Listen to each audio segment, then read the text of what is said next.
আল্লাহ বলেছে, বান্দা তুমি আমার প্রতি হতাশ হও না। আমি তোমারে সৃষ্টি করছি, আমি তোমারে ভালোবাসি, আমি অনেক আদর কইরা তোমারে বানাইছি।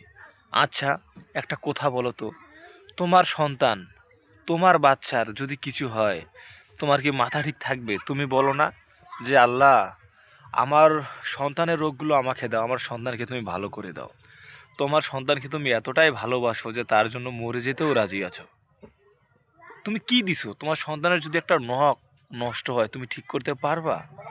তোমার সন্তানের যদি একটা চোখ চলে যায়, তুমি ঠিক করতে পারবা? তোমার সন্তানের যদি একটা কিডনি চলে যায়, তুমি ঠিক করতে পারবা? পারবা না। সব তো আল্লাহর দান। তুমি কেবলমাত্র আনন্দও পাইছো, একটা সন্তানও হইছে।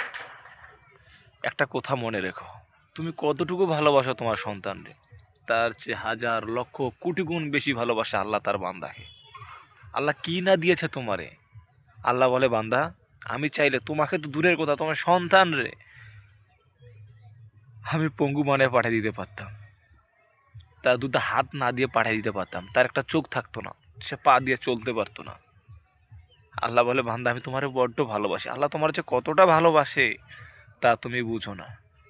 এখনো সময় আছে, নতুন বছর, নতুন দিন। পাপের কাজগুলো সব ছেড়ে দিয়ে আল্লাহর পথে ফিরে এসো। এই যে খালেদা জিয়া কতদিন থাকলো, চলে গেছে না দুনিয়া থেকে? তুমিও চলে যাবা ভাই, আমিও চলে যাব, সবাই চলে যাবো, কেউ থাকবো না। শুধু আমাদের লাইকগুলো, কমেন্টগুলো, ভালো ভিডিওগুলো, এগুলোই থাকবে। এখনো সময় আছে, ফিরে আসো রবের দিকে।